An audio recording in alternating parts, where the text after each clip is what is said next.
Hey, this is Howard Jacobson, and I am joined via Skype today by Ellen Jaffe Jones. Hello, Ellen. Hey Howard, how are you? Awesome. So you're down in Florida? Yes. Okay. So we're doing this at the same time zone, which is always fun. So I wanted to talk to you because of a couple of really interesting books you've written, and the more I've read about you, the more interesting you and your life becomes. So you're the author of a well-known book, Eat Vegan on $4 a Day, a game plan for the budget-conscious cook, and more recently, a book with an awesome cover called Kitchen Divided, which kind of looks like the cover of one of those sitcoms, or those romantic comedy movies where there's a guy and the woman, and they're kind of in sort of a quasi martial arts position in the kitchen, clearly at odds. And this is about vegan dishes for semi-vegan households. So I want to talk about both of those and about athletics and anything else that floats your boat. So welcome, Ellen. Thank you so much for having me, Howard. Yeah. So let's start with just your story. So did you grow up plant-based vegan athlete? I wish. Although I think part of what motivates me is that I did grow up, and I sometimes joke and say maybe the sickest family in America. We grew up from a block away from the best bakery in St. Louis, and a morning without deep, gooey butter cake was a morning without sunshine. And my mom, aunt, and both sisters would go on to have breast cancer. We were part of the original breast cancer gene studies. And I personally don't know if I have the gene, wouldn't do a thing differently if I did. But also my relatives, all of my family members in my immediate family have had heart disease and diabetes. And my oldest sister, the one who hadn't had breast cancer yet, had diabetes and heart disease for much of her life, goes into the hospital for routine, don't you love that word, herniated disc surgery and flatlines on the table because of a compromised immune system, and gets MRSA that lodges in her neck, and she's now a quadriplegic for the rest of her life in a nursing home. So my parents were so sick and diseased by the time I had kids. I was the youngest in my family by a long shot, and my parents couldn't lift my kids, let alone babysit them. And so because I waited a long time to have my three daughters, I want to make sure that if I am so lucky to have grandkids, that I am present for them in a way that my family never could be. I think entire generations are losing each other and don't even know it, don't even recognize it. And that's so poignant, because when you talk to people who are sort of resigned about their eating habits, one of the things you hear, they're sort of jolly about it, like, hey, I'll live fast, I'll die young, but I'm going to enjoy life to the full.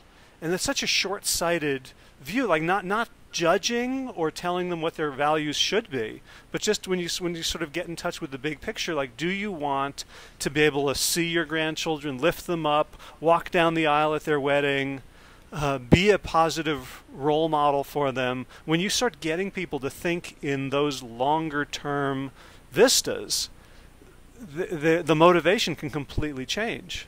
That's really true, and I can't tell you from my perspective of having been the youngest child, I was around in the hospital visits, and we would joke that whatever particular disease that family member was in for was paying for the wing of the hospital that we were sitting in. Or we would joke that that particular relative's disease where we were visiting the hospital was the site of our current family reunion.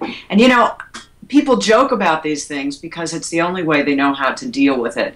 And to me, it was always very sad. I mean, I grew up very close and personal watching my sister go through chemotherapy twice within the period of 18 months, and watching my sister right before she went into, my other sister, to watch her before she went in to have her chest cracked open from heart disease. And the derailment of health.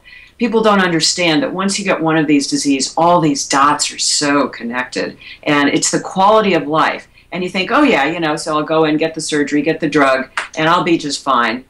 But generally speaking, you are affected in ways you can't even imagine. All right, so let's talk about, like, what happened to make you so weird. Like, thank you. And by that I mean, all day. By that I mean, you didn't accept the situation at some point as normal. So, you know, you've got a family with bad genes. This is the way we eat. This is what happens to us. I'm just going to go along with the pack. What happened to help you kind of break out of that paradigm? Well, being the youngest child, and by a long shot, my sisters are 9 and 11 years older than me, and so I was always considered the black sheep because I had a career, and what I ended up doing was becoming a television investigative reporter for 18 years in Miami and St. Louis, and I won 2 Emmys in the National Press Club Award, and by the time I got to St. Louis as a TV reporter, which was my hometown, I was eating trash like most TV reporters do. You're always in a rush to go somewhere. You're lucky if you ever have time to eat, and it's usually a drive-through. And I found myself one day, we had a snowstorm, and the station made us stay at the station for a couple of days. They brought in this highly salted, processed cold cuts and foods, and I almost died of a colon blockage. I collapsed in the bathroom. They had to take me to the emergency room. Doc said, "We've never seen a colon blockage in somebody so young and one that is so large. You're going to need to be on medications the rest of your life." And I'm going, whoa. It was the same year my sister got breast cancer, and I thought, I am way too young to be on medicine the rest of my life. So I ran to the health food store, read all 5 books on fiber because that's all there was at the time. The book by Dennis Burkitt, who Dr. McDougall often refers to as what turned him on to starting to eat this way and look at this as a way of helping people reverse disease.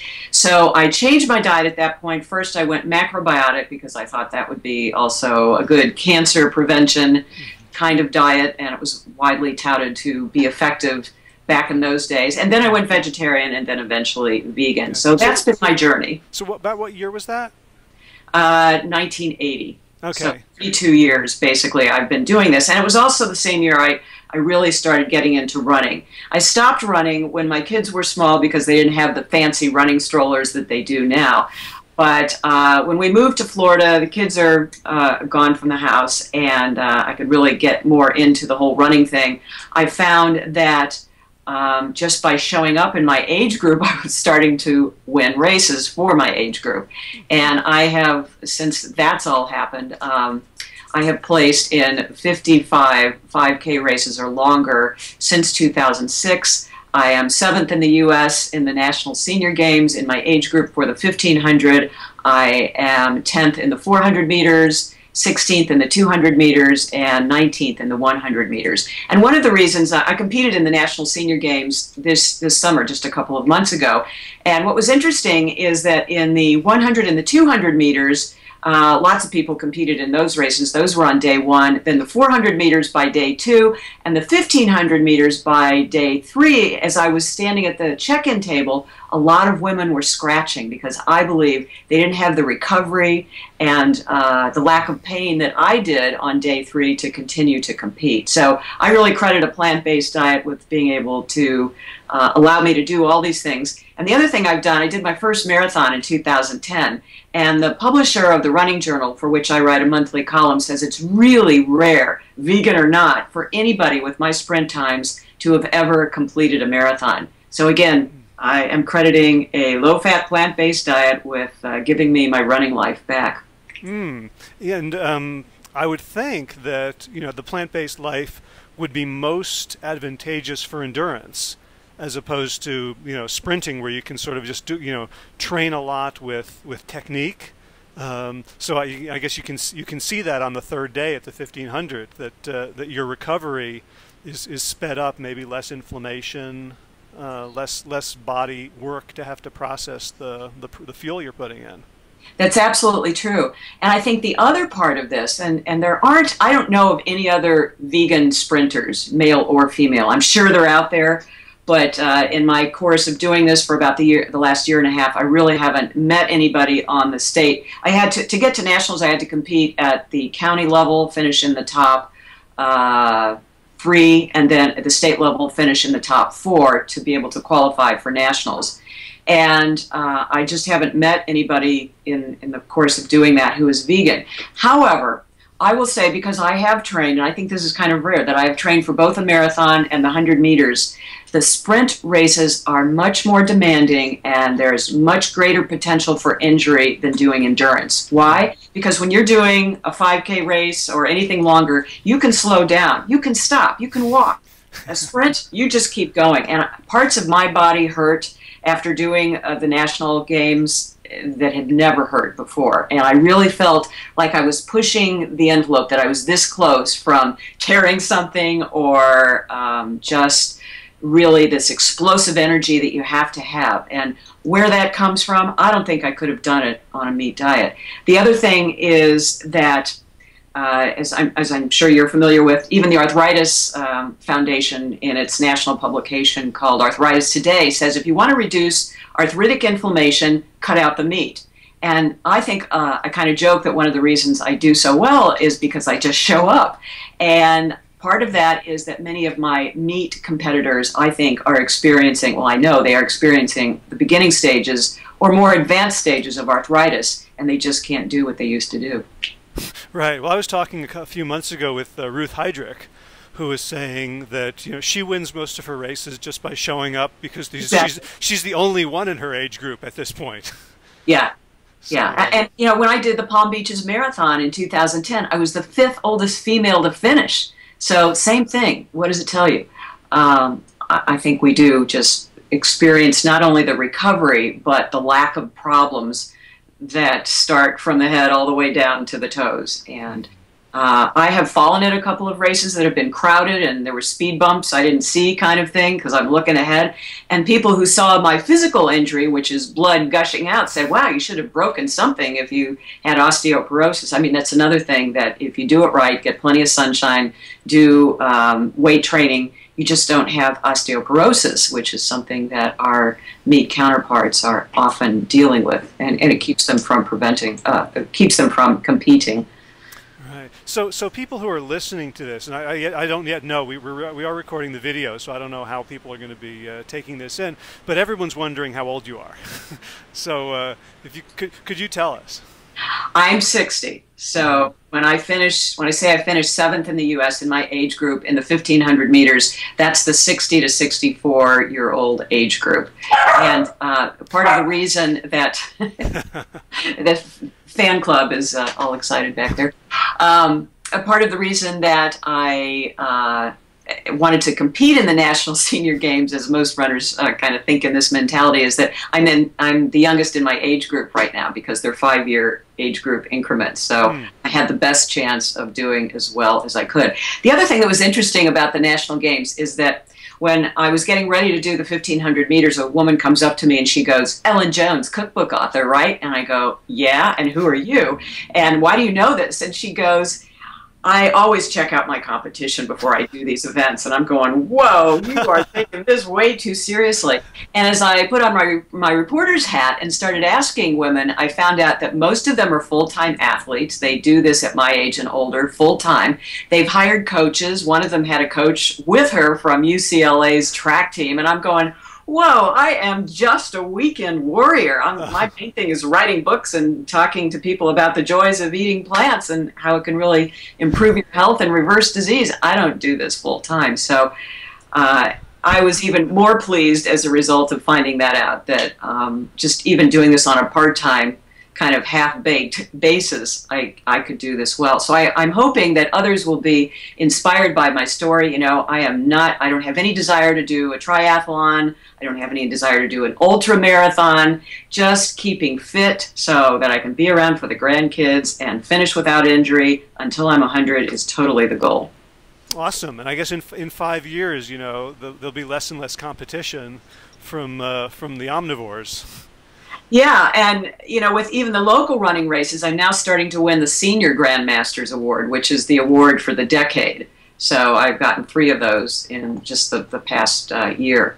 So I'm really starting to see that happen. And I always say I'm not competitive. I just do this to show you can do it just on plants. Mm-hmm. And people will come up to me at races as I'm holding a medal or an award saying, oh, you can't eat vegan and run races, or you can't compete in the Olympics on a plant-based diet. And then, I mentioned Carl Lewis, and I say, I'm sure that others will be coming along because there's so many younger athletes now who understand that a plant-based diet enhances performance. It doesn't make you a weakling. Far from it. Right, right.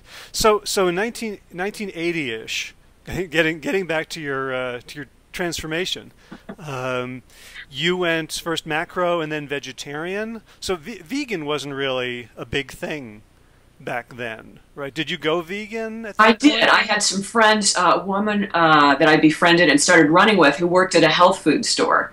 And so she had kind of an inside track, even more than I did, because she read all the books that came through the store. So before I had children, I was vegan. And then when I had kids, I actually had been told again by doctors, you better do something different, really differently with your life, or you're going to end up like everybody else in your family. A doctor told me, why don't you check out that organization, that nonprofit volunteer organization called La Leche League. They're kind of militant, but they know their stuff. And for those of the listeners who don't know, it is a breastfeeding information and support group. And the research, even at that time, showed that breast cancer incidence was reduced the longer you breastfed your children. And I would later learn, there was research to back this up, that it's actually preventative in female offspring who are breastfed. So very cool stuff. And in my usual fashion, I went into that head over heels, and I became an accredited La Leche League leader, so I would answer the middle of the night phone calls. Oh, my baby won't nurse, come help. And so I would. And what I found was that this whole concept of species-specific milk was very strong in La Leche League before you had children. But then once you had children, they had a whole series of cookbooks, and they were all about incorporating meat and dairy into your diet. And because I considered them an authority, I thought, well, they must know something. So I went back to giving my kids dairy because I thought they needed it for the protein, and there just wasn't the information back in those days that there is now, that like the American Dietetic Association says, a plant-based diet is appropriate for all stages of life, including pregnancy and breastfeeding, and that information just wasn't there when I was doing it. So for that period of time, until the kids were older, I then was feeding them dairy. So, and part of the answer when I would go back to La Leche League eventually and say, well, what about this whole concept of species-specific milk? Why all of a sudden, once you give birth, are we supposed to be drinking milk from another species? And their answer was interesting. They had this phrase called, we don't want to mix causes. Breastfeeding is controversial enough. And if we're trying to talk to people about breastfeeding, and so many people are resistant to that, and then we tell them, oh, and by the way, give up meat and dairy, it's just not going to fly. So I understand that from a conceptual level, but I'm one of the few voices out there saying we are the only species that went rogue on our own species' milk 3,000 years ago. Somebody looked at a cow or a goat and said, if we can't find water, maybe that'll work. I mean, who knows why it was ever it became common practice as it was then, and has remained the same. And it's just important to understand that we are the only mammal out of about 5,000 that went rogue on our own species' milk. But nutritionally, everything is right there. Once a baby is weaned, we don't have to go back to drinking anybody's milk. Right. So your cookbook career has been there's the two books that I have, and we can talk about the third one that's fast-tracked to come out later this year, but they're both sort of, I'm imagining, so answering the big objections to people who are like, well, this sounds great, but. So can you talk about the first one, about eat vegan on $4 a day? How did that come about, and what was the impetus? What did you see as the marketplace need for that information? Well, once I left television, just backtrack a little bit, I spent 5 years as a financial consultant at Smith Barney. I was actually the #1 market performer. I worked with clients who wanted to have animal screens in their portfolio. In other words, they didn't want to invest in companies that tested on animals. So all these dots, again, are connected. And I was actually the #1 market performer as a result of choosing those kinds of investments because they made sense on a lot of different levels. And by market performer, you mean actually you made money for your clients as opposed to like making money for Smith Barney? Well, if I made money for my clients, I was making money for Smith Barney. But the corollary is, as I would find after 5 years, making money for your clients is inversely correlated with making money for yourself. Because what it meant is I didn't sell my widows out of their high coupon municipal bonds and put them in a tech stock that blew up. And I was there during 2001, so it was a really tough time, to say the least. But you know, all those Wall Street bonuses you heard about a few years ago, not for this cookie. Yeah, any of that. I never made personally for myself more than $20,000. Oh my goodness. So after 5 years, I joined my husband in his already existing, very successful 20-year-old media training business, called up Dr. Neil Barnard and said, does PCRM, Physicians Committee for Responsible Medicine, need any media training? Obviously, Neil, who is very eloquent, didn't, but he did hire me to work with some of the staff, and that's where I met Dr. McDougall and Colin Campbell and a number of others during my work there. So the seeds were getting planted, and it was a 2008 newsletter that Dr. John McDougall wrote that said he bet that all of the recipes in his books could be made for under $3 a day. And I thought, wow, what if somebody actually crunched the numbers per recipe to show that this was true? So I started keeping track on an Excel sheet of every ingredient I thought that might go in a cookbook. And then I got this great software called Living Cookbook that would crunch the numbers for me. So if I entered the price of oats at a nickel an ounce and I used 4 ounces in the recipe, it would calculate the cost to 20 cents. So, and then I would divide it by the number of servings. So every recipe in Eat Vegan on $4 a day has a cost estimated for the price of that recipe. And just to give you an idea of how long I was working on this, I told you I got the idea in March of 2008 and put it together within the next 6 months. And I had a wonderful agent who was shopping it, and the original title of the book was Eat Well on $3 a day.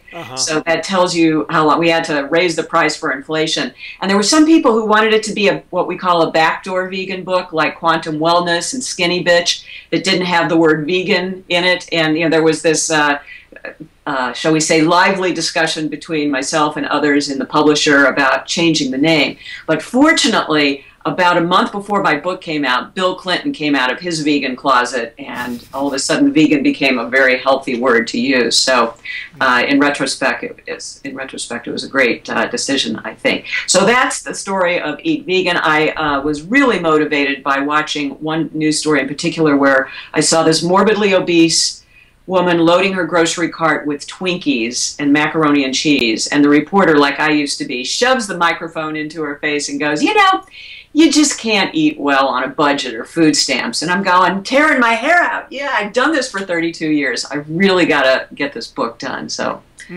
that was it.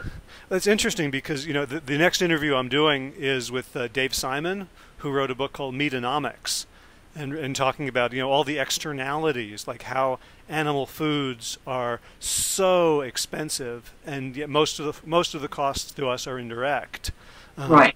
But you're finding that choosing, I guess, maybe, you know, some people call it peasant food, like, you know, beans, nuts, seeds, like the bulk things, you know, that you can actually come close to the price of these heavily subsidized junk foods and animal products? Oh, it's totally reasonable. I've even had people come up to me when I talk around the country. I had a guy who said, you know, I work for a monastery and I'm in charge of buying the food, and I'm telling you, I do it under $1 a day. So I know it's more than possible. There are some nonprofit organizations. There's one here in the Tampa area called Feeding Children Everywhere, and for a quarter a meal, they put together lentils, rice, and vegetables. They're dehydrated vegetables in a plastic baggie and ship it over wherever, because they wanted to have real food that was being given to hungry children versus some kind of globulated soy product.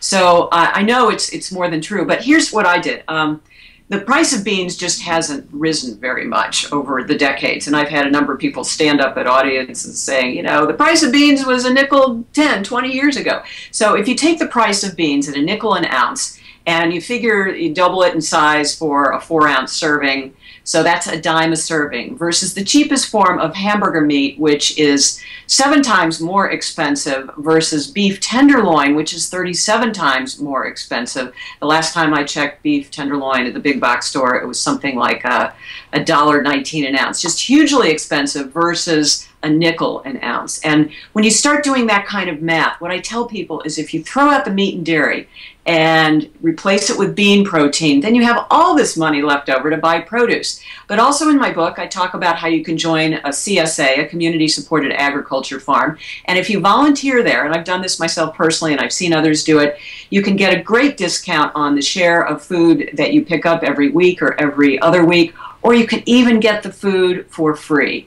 And often, depending how much you volunteer, and often the food is organic. They may not have the certification because it's expensive and political, but if you spend time there, you can see how they get the seeds and see what they do on the farm. So those are all ways that you can figure out how to do this from the produce side, which is going to be the more expensive part of your budget. But the other thing, I speak all over the country about this. Anywhere I get invited, I tell people I fly for airfare, I couch surf, and I eat on $4 a day, as you know. So I'm all about just trying to get this message out. But it's the cost of disease. I crunch these numbers too, where if you order a $5 hamburger and you figure that the cost of a bypass surgery is $100,000, putting on my financial services hat, if you dollar cost average the $100,000 bypass surgery over the course of your lifetime, depending how many hamburgers you eat, that's really more like a $100 burger or a $1,000 burger. So I think it's important for people to really understand that it's not just simply the cost of the food, but it's that whole idea of you pay the farmer or you pay the doctor. Mm-hmm. Yeah, I'm a big fan of, like, I would love to see my farmer, drive a BMW, like be richer than the doctor. Yeah, exactly. So I feel if you have the money, you should certainly be spending it on the highest quality food you can get. Now, one thing is I wanted to ask you about was like the $5 an ounce beans and the idea of organic versus not. So I was just watching the documentary, Joe Cross's documentary, Fat, Sick, and Nearly Dead, and he had his guys go juicing. He says the juice ingredients were $14 a day at Walmart or $28 a day at the health food store. So what do you say to people who say, organic food? Do we need it? Is it important? Is it worth the premium? What's your take on that? I was a cooking instructor for Physicians Committee for Responsible Medicine. This is the Cancer Project for 6 years before my book came out. And there was one study that I believe they have on their website, because they have a whole section of their website devoted to research, but we referenced it to this very issue. And the study was that it is still better for people to eat conventional fruits and vegetables versus organic than not at all. And if that's the choice you have to make, it's much better to do the conventional produce than be filling that void with meat and dairy, because the toxins, the fat, the estrogen-like effects of having various toxins in the animal fat is more concentrated in the animal fat. So, and the animals are probably not eating organic produce, I'm thinking. So you really want to eat as low as you can on the food chain. And so I think it's more important to get the fruit and the vegetables. I think Dr. McDougall would say this is one of those issues that is kind of a side show. Just like, I'm not saying that it's not important, same thing with GMOs, but you have to pick your battles and you have to pick your focus. And mine has been the cost. And people have always said, as long as I could remember, oh, it's just so expensive to eat well. And I really just set out to prove that that's not true. And people they'll often say, ew, are you recommending that we shop at Walmart?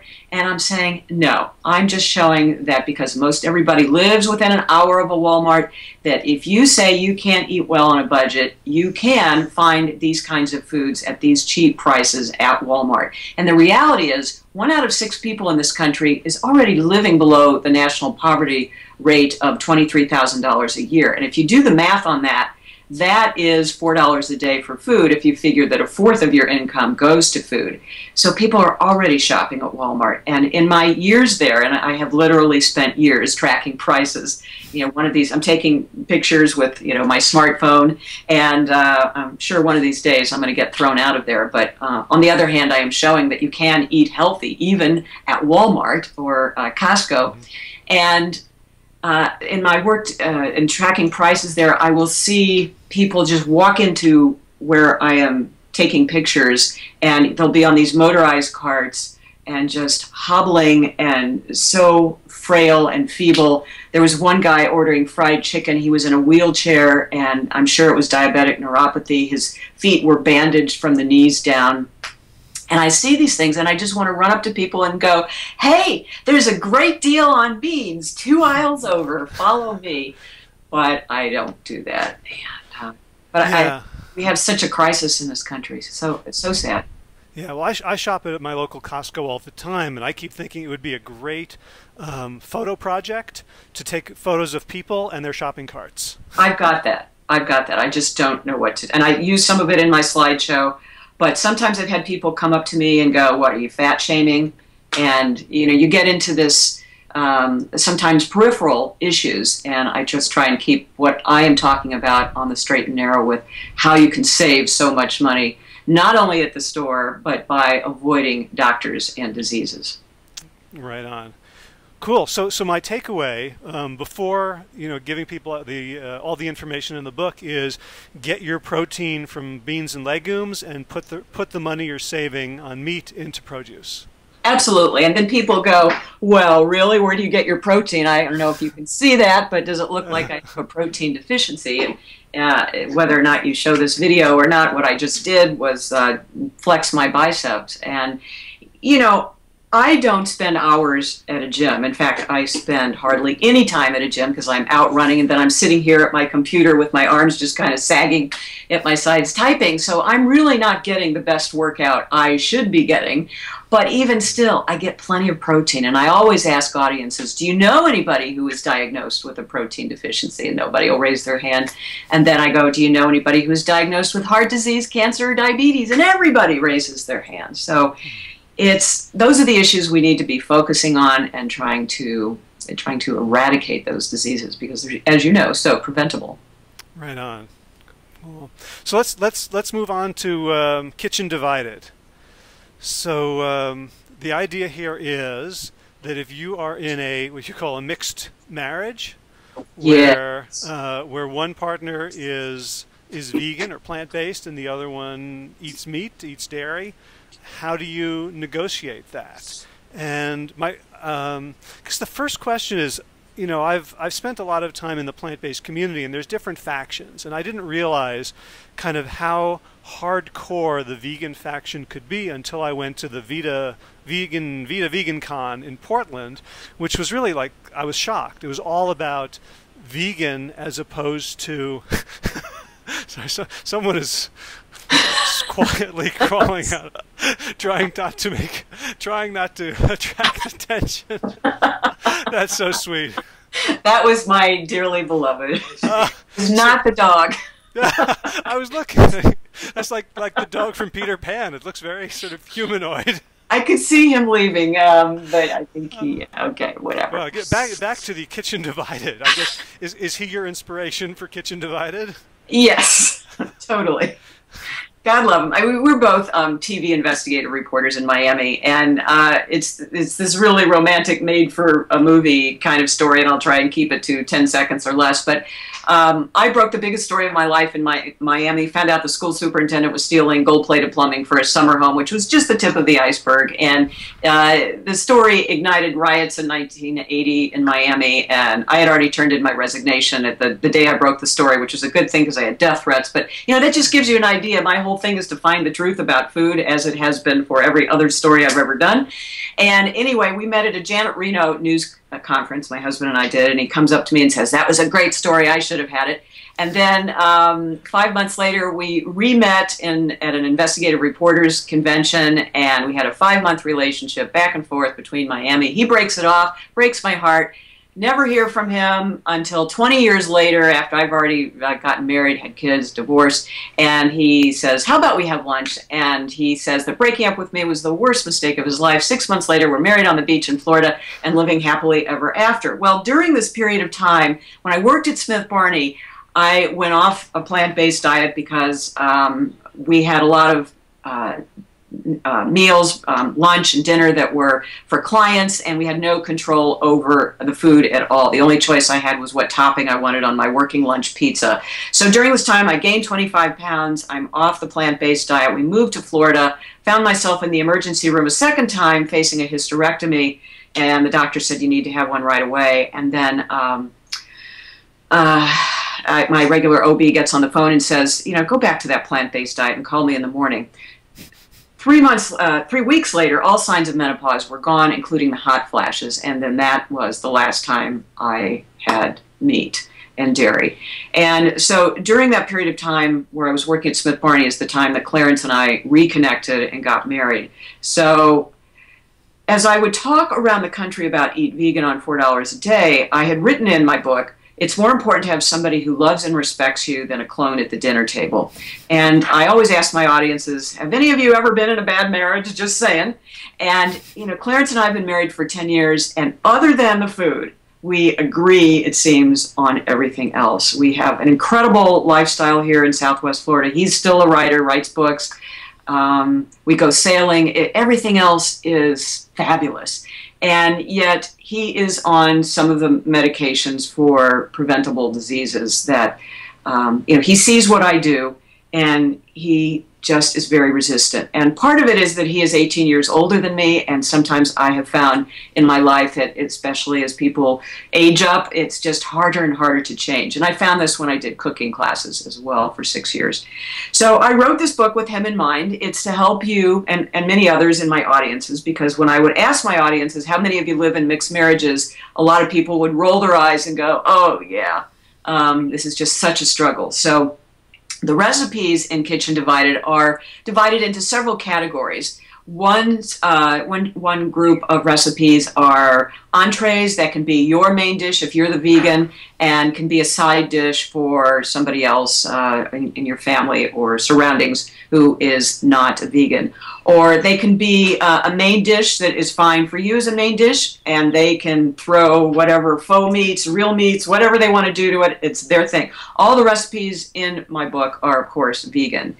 And then some of them are just delicious side dishes that hopefully the meat eater will enjoy as well, including desserts that can hopefully appease all the palates. But what I'm finding is that there's so many new vegans now, thanks to the good work of Dr. Campbell and McDougall and Neil Barnard, everybody who's been out there singing from this songbook for the past 30 years, and finally they're getting all this great exposure on various media platforms and getting the word out how healthy and tasty and life-saving all of this can be. But not everybody who goes vegan has their friends and relatives on the same plate with them just yet. In fact, some of them are going, what are you doing? And so this book is to try and bridge that gap. And it's very difficult when you have somebody in your house in particular who is not eating the same way you do, whether it's vegan or anything. So I have tips in the book how to structure your kitchen, how to divide your kitchen in a way that is workable for both people or multiple family members if it's a group, and so that you don't feel like you're a short order cook cooking 3 different meals and cleaning up twice as many dishes, that kind of thing, which can really add to anger and resentment. Well, so when I was reading it, I had sort of 2 contradictory thoughts in my head, neither of which are entirely mine. They were sort of interjected by people. So I was saying that I was up at this vegan conference, and I have never been around like sort of hardcore ethical vegans before. I'm in the plant-based world with Dr. Campbell, right? And so I was surprised to discover that the way they spoke was like I eat cruelty-free, which and they were talking about meat eating in any form or even dairy as equivalent to slavery. So I'm wondering, and I don't know your perspective on animal rights and ethics and all that stuff, but it's almost, some part of me was saying, well, isn't a Kitchen Divided really, like we're on the plantation, but I don't have slaves and you do? Like, was there an ethical issue? And have you found that people who read the book sometimes have trouble with the idea of that kind of tolerance for your partner? Well, here's the thing. Most of us were not born into a plant-based family. We made the decision at some point to go plant-based. If you were single, then you have the option of choosing your future partners to be plant-based or not. But many people I meet decided to do this on their own, already in a relationship or a marriage. Now, if it gets to be too much of an obstacle, certainly divorce is an option. At my last talk, when I gave this, I gave the talk on Kitchen Divided, the last question was, well, what if you are eating vegan for strictly animal rights reasons? How do you avoid murdering your spouse? Well, that's a really good question. And the answer is you lead by example. And certainly if it bothers you too much, divorce is an option. But I tell you what, when I was dating, and you know, even 10 years ago, you didn't have the option of you know, the various electronic dating websites where you could set up your screen that you are a vegan, and you know, hopefully the partners, the responses that you get back from you know, Harmony or Match.com, whatever they're all called, will allow you to set that screen from day one. But for people who have been in a really awful marriage, sometimes having a partner who is with you 99% of the time, or whatever percentage you want to give it, is what gives you fulfillment on a daily basis. And I also say to people, you have to, it's the whole serenity prayer thing. You know, you got to understand what you can change and what you can't change.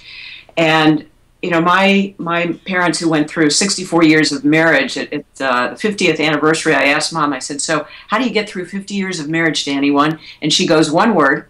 I said, what's that? She says, tolerance. I go, tolerance of what? And she goes, don't go there. So I got to tell you, that's the part of the book I quoted to my wife, and we both sort of snorted in understanding and laughter.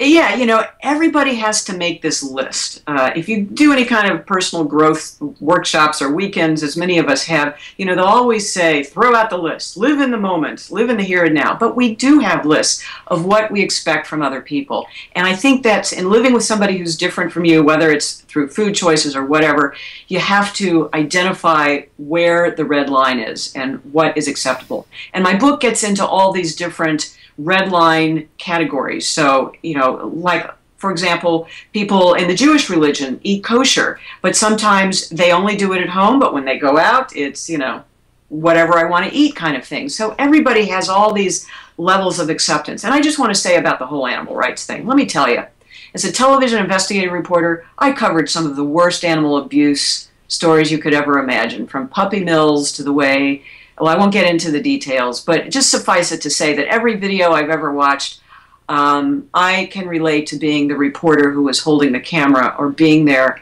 in those kinds of awful situations. When my babies were young, I took them in my baby carrier and protested the Ringling circuses. So I've done all that. I have been very involved, and writing my books is just a way of bringing in more and more people. Because here's the deal.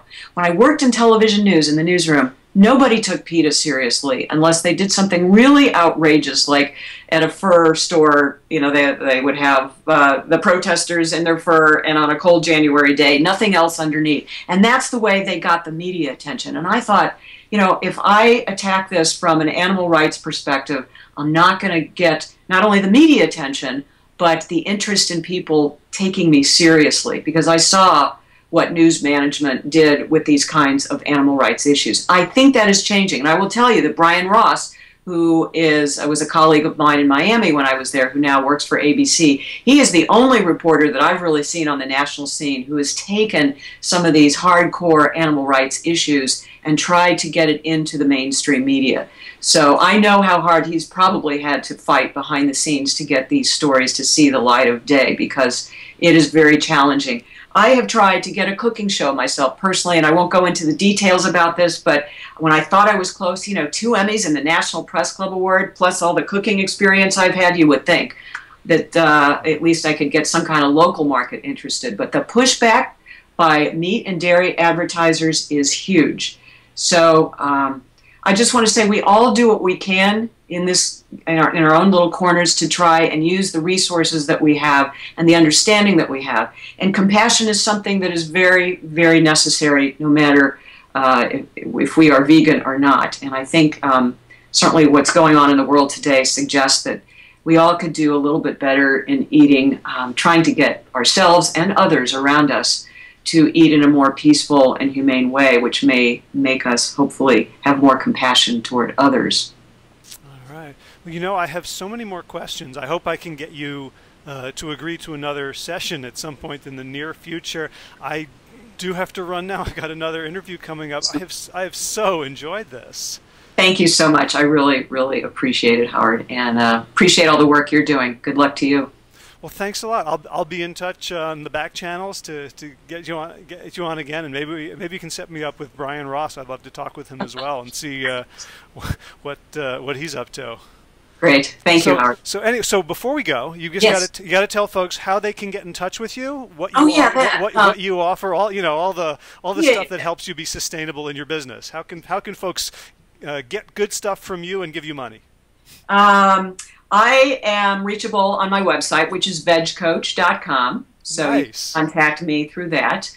And I like to say I'm the veg coach and the broccoli rep, because who else is? And I also have a Facebook page, Eat Vegan on $4 a day, about 25,000 fans there. That's really where I spend most of my time, just trying to answer questions, not necessarily making any money, but people starting out on this journey like I did 30 years ago just didn't have the resources and had lots of questions. So I try and be there. If I don't know the answer, I refer them to all the other wonderful websites that are out there that can address some of the issues they have. And then also I'm on YouTube. That's where I've decided to put my television background to good use. And I do videos from time to time, cooking, as well as just tips on staying fit. And those are really the main places where you can find me. Awesome. Well, so the next call has to be about your next book. So we'll just leave a teaser that it is it's related to fitness. It is. And I can't wait to see your take on it and to get the word out. So Ellen Jaffe Jones, thank you so much for taking the time with us today. Thank you, Howard. Okay, take care. You too. Bye. Bye.